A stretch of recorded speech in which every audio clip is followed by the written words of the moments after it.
Hello दोस्तों, हमारे YouTube channel JNV classes with Ankit sir पर आपका स्वागत है। दोस्तों, आज हम आपको संख्या पद्धति यानी नंबर सिस्टम, जिसको हम इंग्लिश यानी अंग्रेजी में नंबर सिस्टम बोलते हैं, तो उसके सूत्र यानी फॉर्मूले और संख्याओं से संबंधित कुछ बिंदुओं के बारे में आपसे बात करेंगे।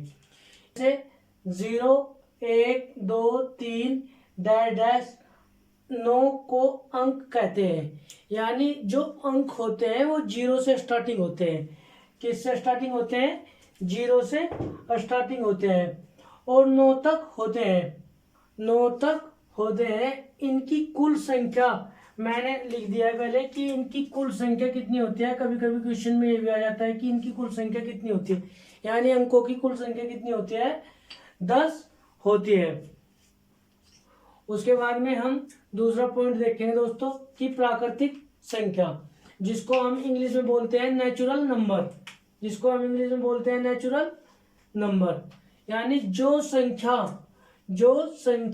1 से शुरू होती है उसे, और 1 से शुरू होती है और अनंत तक, ये दोस्तों अनंत का सिंबल होता है, यानी अनंत का चिन्ह होता है, अनंत तक होती है, उसे क्या बोलते हैं? हम प्राकृतिक संख्या बोलते हैं। यानी जैसे 1, 2, 3, 4, 5 ऐसे ही लगातार जो कंटिन्यू यानी लगातार संख्या बोलते रहेंगे हम, तो उनको क्या बोलते हैं? हम प्राकृतिक संख्या बोलते हैं।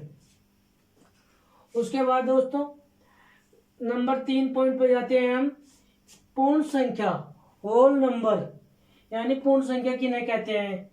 यानी जो संख्या 0 से अनंत तक होती है, यानी ये संख्या कैसे स्टार्टिंग होती है? 0 से स्टार्टिंग होती है और अनंत तक होती है। जैसे प्राकृतिक संख्या तो कहाँ से स्टार्टिंग हो रही थी? 1 से। और कहाँ से स्टार्टिंग हो रही थी? 1 से। और लेकिन जो हमारी पूर्ण संख्या है, जो हमारे होल नंबर है, वो कहाँ से स्टार्टिंग है दोस्तों? वो 0 से स्टार्टिंग है और अनंत तक। अनंत का सिंबल मैंने अभी बताया था, देखो यहाँ पे अनंत का सिंबल। अनंत का सिंबल होता है कि अनंत तक, बहुत आगे तक संख्याएं, यानी जिनका हमें पता नहीं होता है, अनंत तक होती है। उदाहरण के लिए जैसे 0, 1, 2, 3 क्या होती है? अनंत डैश डैश लगातार होती है, तो उनको क्या बोलते हैं? हम पूर्ण संख्या बोलते हैं, यानी होल नंबर बोलते हैं। उसके बाद में 4 पॉइंट पे जाते हैं हम कि सम संख्या यानी इंग्लिश में बोलते हैं इसको इवन नंबर। जो संख्या 2 से पूरी विभाजित होती है उसको क्या बोलते हैं? उसको क्या बोलते हैं? सम संख्या। क्या बोलते हैं हम उसको? सम संख्या। यानी 2 से पूरी का मतलब है दोस्तों कि जैसे 2 व्यक्ति हैं और उनके पास 4 रुपए हैं। 2 व्यक्ति हैं, उनके पास 4 रुपए हैं, तो प्रत्येक के पास 2-2 रुपए होंगे, यानी उनके पास पूरे रुपए है, यानी 2-2 रुपए है, ना कि उनके पास पॉइंटों में कोई रुपया है। जैसे 2 से पूरी विभाजित का मतलब है जैसे 4, 6, 8, ये क्या है? सम संख्या है, यानी ये 2 से पूरी विभाजित होगी। देखो दोस्तों, 2 दूनी 4। उसके बाद में 2 से फिर 6 को काटेंगे हम, 6 से भाग देंगे अगर हम, 2 तिया 6। उसके बाद फिर अगर इस 2 से ही दोबारा फिर 8 को विभाजित करेंगे। पूरी विभाजित का मतलब होता है भाग देना दोस्तों। विभाजित का मतलब क्या होता है? भाग देना। इस दो से फिर 8 को विभाजित करेंगे तो कितनी बार होगा? जैसे हम लिख लेंगे इसको 8 ऊपर और 2 नीचे, तो कितनी बार विभाजित होगा? 4 बार। 2 चौके 8, 2 चौके 8। उसके बाद हम देखते हैं 5th पॉइंट दोस्तों। उसके बाद देखते हैं 5th पॉइंट, यानी विषम संख्या। क्या है दोस्तों? यानी विषम संख्या को इंग्लिश में बोलते हैं हम ओड नंबर। क्या बोलते हैं? Odd number. यानी जो संख्या 2 से पूरी विभाजित नहीं होती है। देखो दोस्तों, विभाजित नहीं होती है। क्या बोला मैंने? कि जो संख्या 2 से पूरी विभाजित नहीं होती है। जैसे इसका एग्जाम्पल लूँ, यानी उदाहरण लूँ मैं, उदाहरण लेता हूं तो मैं इसके क्या हो जाएंगे, जैसे 3, 5, 7, ये क्या है कि ये 2 से पूरी पूरी विभाजित नहीं होंगी। ये सभी संख्या क्या है, ये सभी संख्या क्या है, विषम संख्या। 6, तो 6 को देखते हैं हम कि भाज्य संख्या। भाज्य का मतलब क्या होता है कि जो इंग्लिश में बोलते हैं हम दोस्तों इसको कंपोजिट नंबर, कि जो संख्या एक या अन्य संख्याओं से विभाजित होती है उसको क्या बोलते हैं, उसको क्या बोलते हैं, भाज्य संख्या। जैसे मैंने एग्जांपल लिया कि 6, क्या लिया मैंने एग्जांपल कि 6, एग्जांपल का मतलब यानी उदाहरण, मैंने 6 लिया तो ये संख्या 6 क्या है, 1 से भी विभाजित होगी और 2 से भी विभाजित होगी और 3 से भी विभाजित होगी। देखो 1 से जब हम विभाजित करेंगे इसको तो 1 से विभाजित करने पर कितना होगा, 6 बार, पूरी 6 बार कट जाएगी। और उसके बाद 3 से भी विभाजित करने पर और 2 से भी विभाजित, यानी जो संख्या एक या अन्य संख्याओं से भी विभाजित होती है उसको क्या बोलते हैं, भाज्य संख्या, यानी इंग्लिश में बोलते हैं कंपोजिट नंबर। उसके बाद में नेक्स्ट पॉइंट आता है हमारा कि 7 नंबर का पॉइंट आता है दोस्तों हमारा कि भाज्य संख्या। भाज्य संख्या इसको बोलते हैं इंग्लिश में प्राइम नंबर, यानी जो संख्या एक या अपने आप का मतलब है स्वयं वही संख्या से विभाजित होती है उसको क्या बोलते हैं, अभाज्य संख्या। अपने आप का मतलब होता है दोस्तों कि ये संख्या है 3, या क्या है अपने आप, सपोज करो ये एक अभाज्य संख्या है, क्या है, अभाज्य संख्या है, ये अभाज्य संख्या। देखो दोस्तों सिर्फ या तो एक से विभाजित हो रही या अपने आप का मतलब है कि ये सिर्फ 3 से ही विभाजित हो रही। अब ये क्या हो रही, 3 से ही विभाजित। अब दोस्तों जो प्राइम नंबर होते हैं यानी भाज्य संख्याएं होती है वे 100 तक हम देखेंगे कि कितनी होती है कितनी नहीं होती है। देखो दोस्तों सबसे पहले मैं उदाहरण दे देता हूं इसके कि जैसे 2, 3, 5 और 7 और भी बहुत संख्याएं हैं, यानी अभाज्य संख्या ये भी अभाज्य संख्या है और इनके अलावा भी और भी संख्याएं हैं अभाज्य संख्याएं। दोस्तों अब हम जो मैं इसमें नोट करके जो अभाज्य संख्या है इसमें नोट करके लिखा है हमने कुछ कि ये बहुत मोस्ट इम्पोर्टेंट है, कभी कभी डायरेक्ट क्वेश्चन आ जाता है कि जैसे 2, यानी देखो मैंने सबसे शुरू में क्या लिखा स्टार्टिंग में ही कि 2 क्या है, 2 सबसे छोटी अभाज्य संख्या है। क्वेश्चन आपसे पूछ लिया जाएगा कि सबसे छोटी अभाज्य संख्या कौन सी है, तो आपका उत्तर होगा 2। आपका उत्तर क्या होगा, 2। उसके बाद में हमें नेक्स्ट पॉइंट लिखा, नेक्स्ट पॉइंट है हमारा सहभाज्य संख्या।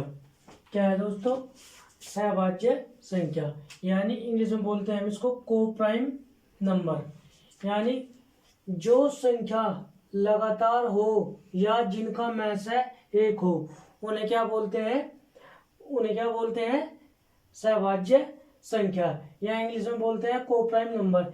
जैसे यानी इन्हें क्या बोल रहा है कि जिनका में से एक हो या लगातार हो। देखो दोस्तों या लगातार हो, लगातार देखो 2 और 3 दोनों क्या, 2 और 3 क्या है, लगातार है, और इनका में से भी क्या है, एक है, इनका में से भी क्या है, एक है। ऐसे ही देखो 8 और 9 संख्या क्या है, लगातार है, क्या है, लगातार है, और इनका में से भी क्या है, एक हो, और कुछ में से हो ही नहीं सकता है 8 का और 9 का, इसीलिए उन संख्याओं को बोलते हैं सहभाज्य संख्या, यानी जो संख्या लगातार हो या जिनका में से एक हो। में से के बारे में भी आपसे बात करेंगे, अगर आपकी समझ नहीं आ रहा हो तो नेक्स्ट वीडियो मतलब कि जो चैप्टर में से और लेस का होगा उसके बारे में जब वहाँ करेंगे। अब नेक्स्ट पॉइंट आता है हमारा 9। 8 पॉइंट के बाद आता है 9। तो 9 पॉइंट क्या है हमारा कि परिमेय संख्या, यानी रैशनल नंबर। क्या है, परिमेय संख्या। जो संख्या P/Q के रूप की होती है या भिन्न के रूप की होती है उसको क्या बोलते हैं? परिमेय संख्या। जो संख्या p अपॉन क्यू के रूप की होती है या भिन्न के रूप की होती है, उस भिन्न के रूप की होती है तो उसे क्या बोलते हैं हम? परिमेय संख्या। जैसे 3/4, 3/4, 5/4 या 8/9। यानी भिन्न का मतलब होता है यानी कोई चीज पहले एक संख्या होगी, जैसे 5/6 यानी बटे के रूप की जो संख्या होगी उसको क्या बोलते हैं हम? भिन्न। बटे के जो रूप की संख्या होगी उसको क्या बोलते हैं हम? भिन्न। और इसमें भी शुरू में ही लाइन में लिख रहे कि p अपॉन क्यू, यानी जो 5 हो गया हमारा ये हो गया p और जो 6 हो गया ये हो गया q। और देखो p अपॉन क्यू के रूप की बन गई। उसके बाद में नेक्स्ट पॉइंट, अपरिमेय संख्या यानी इरेशनल नंबर। इसको इंग्लिश में बोलते हैं दोस्तों इरेशनल नंबर। जो संख्या p अपॉन क्यू के रूप की नहीं होती है, किसकी नहीं होती है? p अपॉन क्यू के रूप की नहीं होती है। देखो दोस्तों मुझे इसको डब्बे में क्लिक कर दे कि नहीं होती है। उदाहरण के लिए कि अगर देखो 5 जो अंडर रूट में है हमारा ये पूरा बाहर नहीं निकलेगा, लेकिन आप मान लो कि अंडर रूट में 4 है, क्या है? 4 है। तो इसको जब हम सोल्व करेंगे यानी बाहर निकल के आएगा 2, और 2 के नीचे क्या लिख सकते हैं हम? 1। देखो दोस्तों इसीलिए इसमें क्या नहीं है? 4 एग्जाम्पल नहीं है, 4, 9 और 16। तो 1 लिखने के बाद में ये क्या हो जाएगी? p अपॉन क्यू के रूप की हो जाएगी, यानी ये तो परिमेय संख्या हो जाएगी। और हम किसकी बात कर रहे हैं? अपरिमेय संख्या की, यानी जो संख्या p अपॉन क्यू के रूप की नहीं है। उसके बाद में नेक्स्ट पॉइंट देखते हैं हम दोस्तों। नेक्स्ट पॉइंट है हमारा कि 11 है दोस्तों कि हम छोटी से छोटी संख्या कैसे बनाएंगे, यानी कुछ अंक होंगे हमारे पास में, उन संख्याओं से छोटी संख्या कैसे बनाएं या बड़ी से बड़ी संख्या कैसे बनाएं। मैंने एग्जाम्पल यानी उदाहरण के तौर पर यहाँ पर कुछ अंक लिखे हुए हैं, यानी ये संख्या लिखे हुए अंक हैं यहाँ पर। इन अंकों का यूज करके हमें बड़ी से बड़ी संख्या बनानी है और छोटी से छोटी संख्या बनानी है। दोस्तों हम 11वां पॉइंट है हमारा छोटी से छोटी संख्या कैसे बनाएं। दोस्तों हमें क्या करना है कि सबसे पहले सबसे छोटी संख्या लेनी है, लेकिन 0 नहीं, क्योंकि अगर किसी भी संख्या के इस साइड में 0 लगा देते हैं तो उसका कोई महत्व यानी अस्तित्व नहीं होता। इसका मतलब हम सबसे पहले कौन सी संख्या लेंगे? 2। उसके बाद क्या लेंगे? 0। उसके बाद क्या लेंगे? 3। उसके बाद क्या लेंगे? 5। देखो दोस्तों ये सबसे छोटी से छोटी संख्या बन गई, यानी 3, 5, 0 और 2 से मतलब कि ये अंक है, इनसे मिलकर ये सबसे छोटी संख्या बन गई। उसके बाद में ये एक एग्जांपल हो रहा है हमारे पास में, अगर हम इसको भी देखते हैं करके तो सबसे पहले क्या लेंगे? 3। उसके बाद क्या लेंगे? 0। उसके बाद क्या लेंगे? 5। उसके बाद क्या लेंगे? 7। तो हमारा जो 30, 57 है ये छोटी से छोटी संख्या बन गई, लेकिन किन अंकों का इस्तेमाल यानी यूज करके? 5, 7, 0 और 3 का। ऐसे ही दोस्तों हम नेक्स्ट पॉइंट देखते हैं, इसको मैं रब कर देता हूं।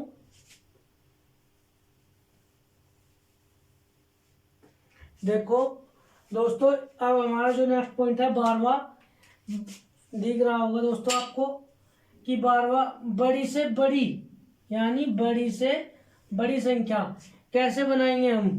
देखो दोस्तों हम एग्जांपल के तौर पर इन्हें ले लेते हैं, यानी 3, 5, 0 और 2, और इधर 5, 7, 0 और 3 को देखते हैं। पहले कैसे बनानी है? बड़ी से बड़ी।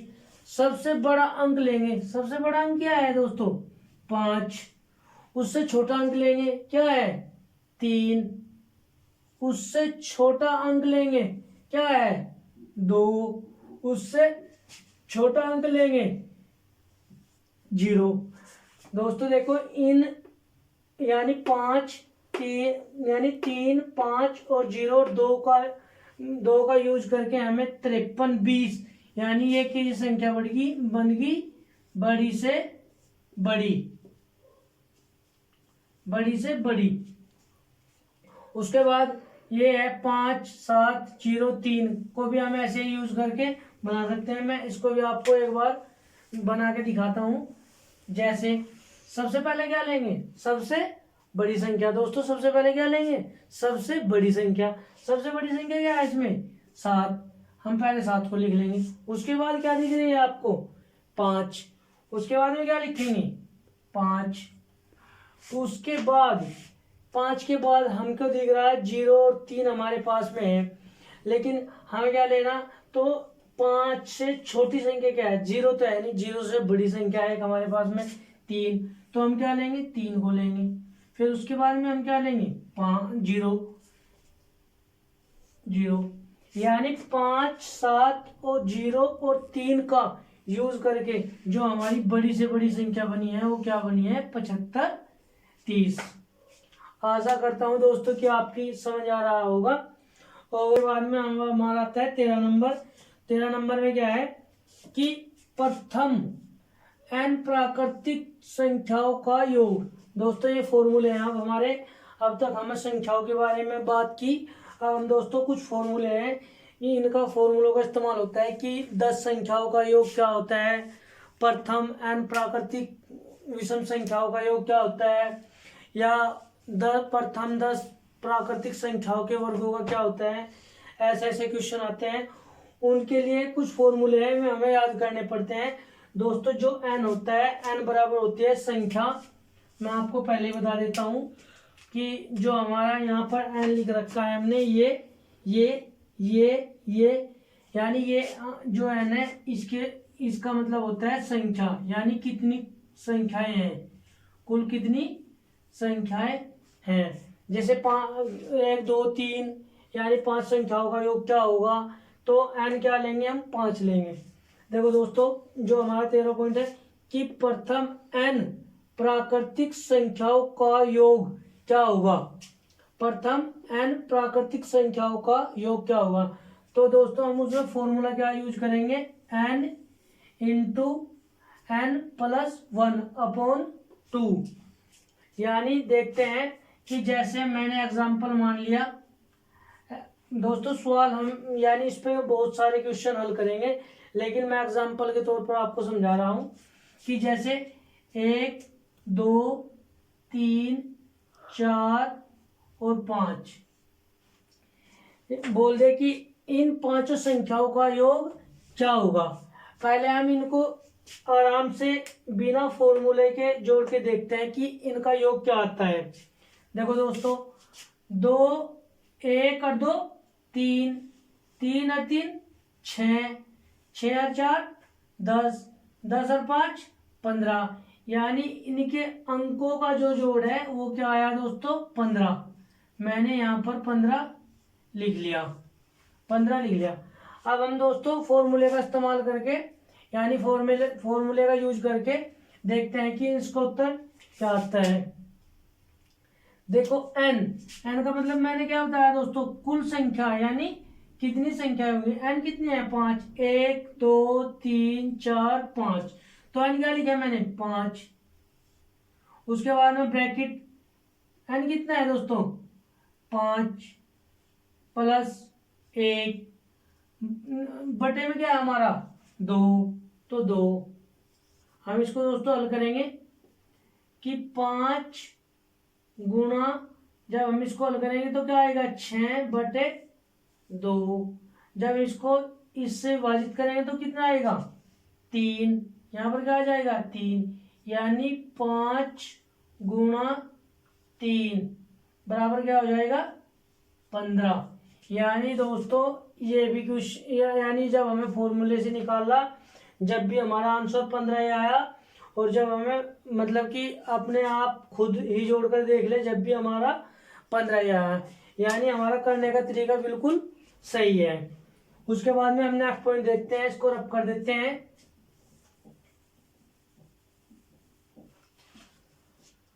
दोस्तों जब मैंने ये शुरू में ही लिखे थे, जब वीडियो स्टार्टिंग में आप देख रहे होंगे, तो आपने क्या करना है, इसका एक बार स्क्रीनशॉट ले लेना है और अपने मोबाइल में सेव कर लेना है।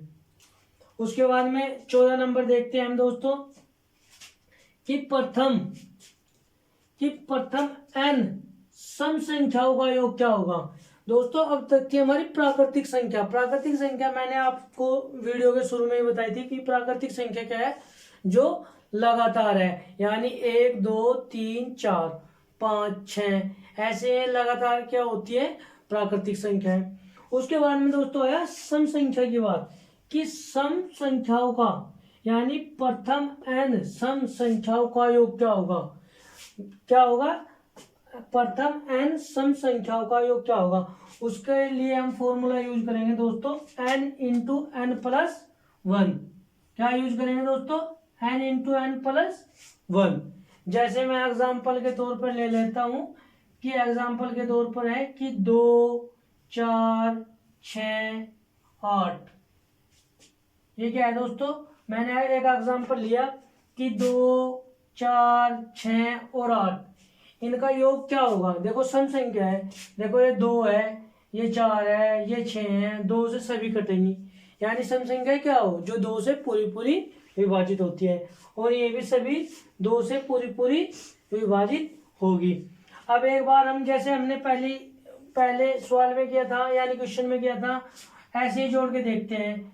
4 और 2, मैं दूसरा मार्कर यूज करता हूं दोस्तों, कि 4 और 2 6, और जी 4 और 2 6, और 6 और 6 12, कितना हो गया यहाँ पर 12। उसके बाद में 12 प्लस 8, दोस्तों ये कितना आया हमारा 20, यानी हम इसको लिख लेते हैं कि यहाँ इसका जोड़ आया हमारे पास में 20। अब दोस्तों हम इसको हल करके देखते हैं कितना आता है। एक बार दोस्तों n कितनी संख्याएं हैं, 1 2 3 4, कितनी संख्याएं हैं 4। उसके बाद में देखो n की जगह मैंने क्या लिखा, 4 गुणा, यानी ब्रैकेट में n क्या होता है दोस्तों, कितनी संख्याएं हैं 4 और प्लस 1। उसके बाद में हम इसको सोल्व करेंगे दोस्तों, बराबर का चिन्ह। उसके बाद देखते हैं कि 4 गुना, जब हम इसको हल करेंगे 4 रे 5, तो 4 बजे 20। जब 4 की गुना हमें 5 में की तो कितना आया दोस्तों 20, यानी ये भी उत्तर हमारा ऐसे ही बिल्कुल सही है जैसे पहला क्वेश्चन था। यानी जब हमने वैसे जोड़े, यानी अपने आप काउंटिंग करके जोड़े तो कितना आया था 20, लेकिन जब हमने फॉर्मूला यूज करके उसको हल किया तब भी 20 आया, यानी हमारा फॉर्मूला बिल्कुल सही है। नेक्स्ट पॉइंट देखते हैं दोस्तों, मैं इसको रब कर देता हूं।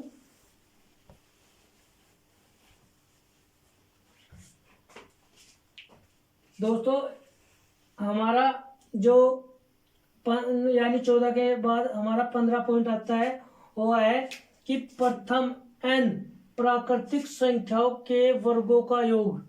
यानी क्या बोला है दोस्तों, यानी जो n है, यानी जो संख्या है प्राकृतिक संख्याओं के वर्गों का, यानी किसकी बात हो रही है, वर्गों की। किसकी बात हो रही, यानी जो संख्या प्राकृतिक दी होंगी और वे लगातार होंगी, उनके वर्गों का योग क्या होगा। यानी मैं उसके लिए दोस्तों पहले देख लेते हैं कि कौन सा फॉर्मूला यूज करेंगे। n इंटू एन प्लस 1, कौन सा फॉर्मूला यूज करेंगे दोस्तों, n into N plus 1 into का मतलब होता है दोस्तों गुणा 2n प्लस 1 अपॉन 6।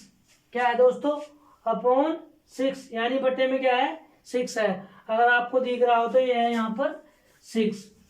जैसे एक बार और मैं फॉर्मूला पूरा रिपीट कर देता हूं दोस्तों, कि n into N plus 1 bracket में, उसके बाद में दूसरा जो ब्रैकेट है स्टार्टिंग 2n प्लस 1 अपॉन 6। मैं एग्जाम्पल के तौर पर दोस्तों इसका एक क्वेश्चन ले लेता हूं कि जैसे 1 का वर्ग प्लस 2 का वर्ग प्लस 3 का वर्ग प्लस 4 का वर्ग, 4 का वर्ग।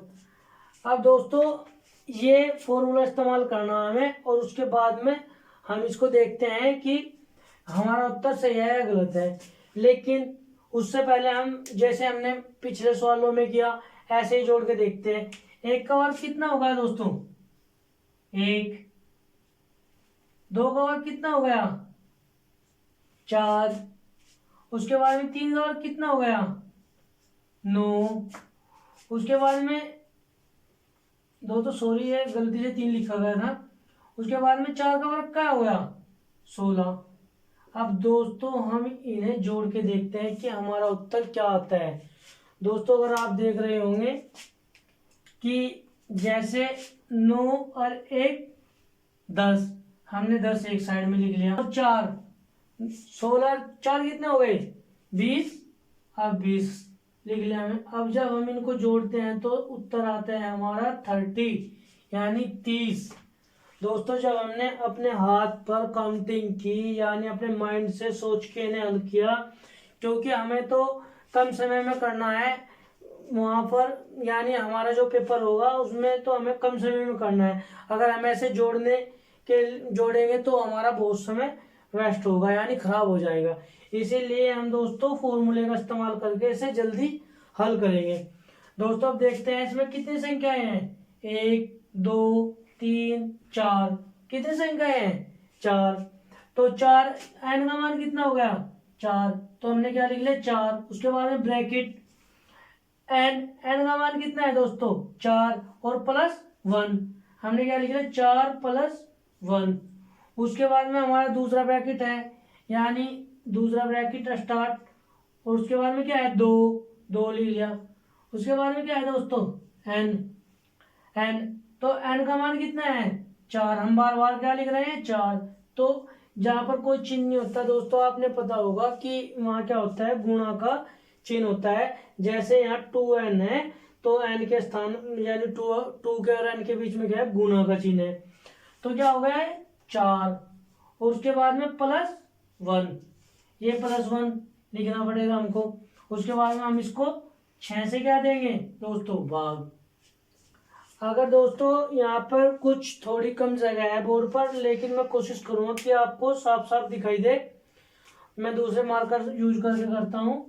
देखो दोस्तों कि 4 और 1, यहाँ पर 4 हम सेम लिखेंगे। उसके बाद में 4 1 5 लिखेंगे, इसको हम 5। और उसके बाद में 4 दूनी, पहले हम ब्रैकेट हल करेंगे। 4 दूनी 8 और प्लस 1 यानी 9, और यहाँ पे गुणा का चिन्ह होगा 9, और बटे में क्या है दोस्तों? ये देखो 6, ये देखो दोस्तों 6, और हम इसको 6 को यहाँ पर लिखेंगे। उसके बाद हम इसको आगे सोल्व करेंगे, यानी हम इसको 3 से काटते हैं। 3 3 9 और 3 दूनी 6, 3 दूनी 6। इस दो से हम इसको काटेंगे। 4 को कितनी बार कटेगा? 2 बार दोस्तों अगर आपको दिख रहा हो कितनी बार कटेगा? 2 बार। कितनी बार कटेगा? 2 बार। जब हम इस 2 की गुना यहाँ पर करते हैं तो कितना होगा? 10। दोस्तों अब आप खुद ही सोच लो कि जब हम इस 2 की गुना यहाँ पर करते हैं, मैं यहाँ पे लिख देता हूँ इसको मिटो करके एक बार। 30 आंसर आया था हमारा वैसे तो 2 गुना में 5, यहाँ से 5 लिया। उसके बाद यहाँ पर क्या बचा हुआ है? 3, और हम इस 3 की गुणा करते हैं। इसको हल करेंगे हम। 5 दूनी 10, 10 दिए 30। देखो दोस्तों जो हमारा पहले आया था आंसर वही अब आया, यानी 30 आंसर पहला था और 30 ही अब आया दोस्तों। ये भी यानी हमारा फॉर्मूले से हम जल्दी जल्दी कर सकते हैं। जब दोस्तों हम इसकी प्रैक्टिस करेंगे तो बहुत जल्दी आंसर आएगा। आप सोच भी नहीं पाओगे कितनी जल्दी कैसे हो रहा है दोस्तों। अब मैं इसको रब कर देता हूँ। नेक्स्ट पॉइंट है हमारा, देखते हैं हम। मैं इसलिए रब कर रहा हूँ ताकि मैं आपको हर चीज समझा पाऊँ। दोस्तों अब हमारा आता है नंबर 16 पॉइंट। नंबर 16 पॉइंट में है प्रथम n यानी संख्याएं। प्रथम n यानी विषम संख्याएं। विषम संख्याओं का योग क्या होगा? प्रथम n विषम संख्याओं का योग क्या होगा? दोस्तों मैंने सिर्फ क्या लिखा कि n स्क्वायर। ये सबसे अच्छा है कि जैसे मैं एक एग्जांपल ले लेता हूं कि 1 3 5 7 क्या होगा दोस्तों कि इनका योग क्या होगा? देखो दोस्तों इनका योग क्या होगा कि n स्क्वायर करना है। n का मतलब क्या है कि कितनी संख्याएं हैं। देखो संख्या कितनी है, 1 2 3 4। दोस्तों मुझे क्या लेना है एग्जांपल, यानी कितनी संख्या है 4, और n का मान क्या है 4, यानी सिर्फ क्या करना है दोस्तों, हमें जो 4 होगा उसका वर्ग करना है, वही हमारा क्या होगा आंसर होगा। दोस्तों चुटकियों में होगा बिल्कुल। देखो दोस्तों अगर हम इसको जोड़कर भी देखते हैं, 3 और 1 4, 4 और 5 9, 9 और 7 16।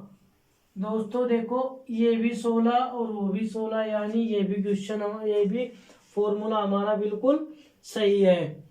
यानी ये सबसे अच्छा फॉर्मूला है कि जितनी संख्याएं होगी उनका क्या करना होगा, स्क्वायर करना होगा, और वही आंसर होगा। उसके बाद में दोस्तों हमारा नेक्स्ट पॉइंट है 17 यानी 17 में हमने क्या लिखा हुआ है कि प्रथम n का योग, घनों का योग। दोस्तों क्या है, प्राकृतिक संख्याओं के घनों का योग। तो क्या है कि n into n plus 1 upon 2, और जो हमारा पूरा इसका पूरा ब्रैकेट है पूरे टोटल का यानी सारे का, उसका है स्क्वायर। क्या है दोस्तों, स्क्वायर। जैसे दोस्तों मैं एक एग्जांपल ले लेता हूं, इसके लिए भी मैं यहाँ रफ कर देता हूं। एक एग्जांपल लेते हैं हम, जैसे 1 का घन प्लस 2 का घन, 3 का घन। दोस्तों इसका उत्तर क्या होगा, ऐसे निकालना पड़ेगा, यानी कितनी भी संख्या दे सकता है वो। तो हम देखते हैं एक बार, तो हम इनको सिंपल तरीके से जोड़ के देखते हैं। 2 का घन 8 प्लस 3 का घन 27। 3 का घन क्या होगा दोस्तों 27। अब जब हम इनको जोड़ते हैं तो देखते हैं कितना होता है कि 28 और 8 और 27 कितना हो गया 35, और प्लस 1 36, प्लस 1 कितना हो गया 36। यानी आंसर क्या आया हमारा, जब हमने वैसे जोड़ के देखा यानी अपनी काउंटिंग की अपने माइंड से, तो क्या आया 36। क्या आया दोस्तों, हम यहाँ पे लिख लेते हैं इसको 36। अब देखते हैं हम फॉर्मूले के अकॉर्डिंग क्या होता है दोस्तों, कि फॉर्मूला क्या है हमारा कि n कितनी संख्याएं हैं 3, तो हम 3 स्टार्टिंग में लिखेंगे, उसके बाद में ब्रैकेट में लिखेंगे हम जो भी होगा हमारा n कितनी संख्याएं हैं यानी 3, और जी प्लस 1 और बटे में 2, उसके बाद में पूरे का ब्रैकेट दोस्तों, और ब्रैकेट का पूरे का स्क्वायर करना है हमने। उसके बाद हम इसको हल करते हैं। देखो दोस्तों 3 और 1 4, और 4 की गुना जब हम 3 में करेंगे क्या आएगा 12, यानी 12 बटे 2, और पूरे का वर्ग आएगा दोस्तों। और जब हम 2 से 12 को काटेंगे तो क्या आएगा दोस्तों 6। क्या आएगा दोस्तों 6, और 6 का वर्ग करते हैं हम तो क्या आंसर आता है हमारा 36। देखते हैं दोस्तों कि हमारा जो हमने काउंटिंग की थी जब भी हमारा आंसर 36 आया था, और अब हमने फॉर्मूला यूज करके n प्राकृतिक संख्याओं के घनों का योग क्या आया हमारा 36 ही आया। दोस्तों मैं आशा करता हूं कि आपकी समझ में आया होगा। अगर आपको कुछ भी पॉइंट मिस हुआ है यानी समझ में नहीं आया तो आप दोबारा वीडियो को रिपीट करिए और दोबारा देखिए। दोस्तों अगर आपको हमारी वीडियो पसंद आई है तो लाइक करें और हमारे चैनल को सब्सक्राइब करें। हमारे चैनल का नाम है JNV classes with Ankit sir. दोस्तों कोशिश करता हूँ कि आपकी समझ में आया होगा। जय हिंद, जय भारत।